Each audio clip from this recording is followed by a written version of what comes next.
SC వర్గీకరణపై supreme court తీర్పు హర్షించదగ్గ విషయమని Telugu Desam SC cell విభాగం అధ్యక్షులు జేమ్స్ అన్నారు.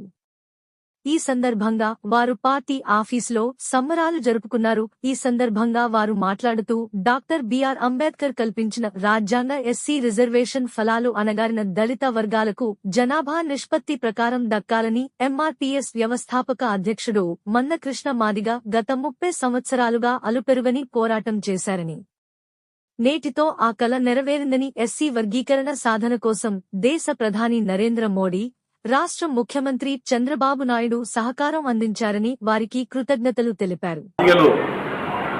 రాజ్యాంగబద్ధంగా లభించాల్సినటువంటి రిజర్వేషన్ ఫలాలు అందుకోలేకపోతా ఉన్నారు.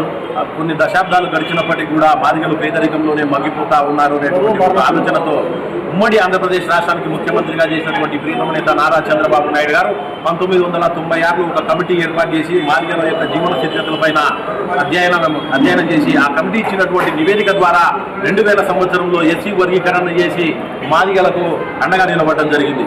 కానీ దురదృష్టవశాత్తు మా సోదరులు కొందరు సుప్రీంకోర్టును ఆశ్రయించడం వల్ల ఆ రోజు ఎస్సీ వర్గీకరణ రద్దు అవ్వడం జరిగింది.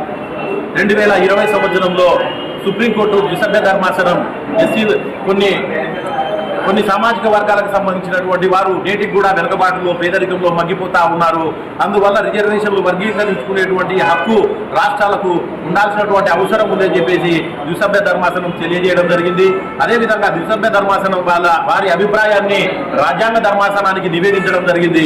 రాజ్యాంగ ధర్మాసనం నిన్నటి దినం ఎస్సీ వర్గీకరణ ఎస్సీ రిజర్వేషన్లను ఏబిసిడీలుగా వర్గీకరించుకోవచ్చు, పేదరికంలో మగ్గిపోతూ అణగారిన వర్గాలుగా ఉన్నటువంటి మాదిగలకు ఎస్సీ వర్గీకరణ ద్వారా న్యాయం చేసుకోవచ్చు, రాష్ట్ర ప్రభుత్వాలకు ఆ హక్కు కల్పించాల్సినటువంటి అవసరం ఉందని చెప్పేసి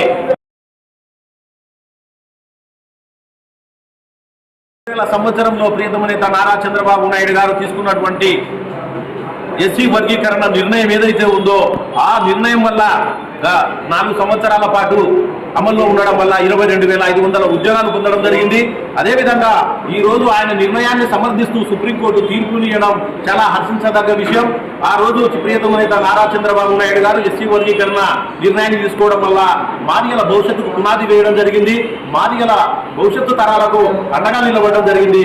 అందువల్ల ఈ రోజు మేము తెలుగుదేశం పార్టీ కార్యాలయంలో తెలుగుదేశం పార్టీ ఎస్సీ సెల్ విభాగం తరఫున ఈరోజు మేము చంద్రబాబు గారికి కృతజ్ఞతలు తెలుపుతూ, అదేవిధంగా మందకృష్ణ మాదిగ గారికి కృతజ్ఞతలు తెలుపుతూ ఈరోజు కార్యక్రమం చేపట్టడం జరిగింది. నా పేరు Jaroor James, Kurnool parliament Telugu Desam party SC cell president.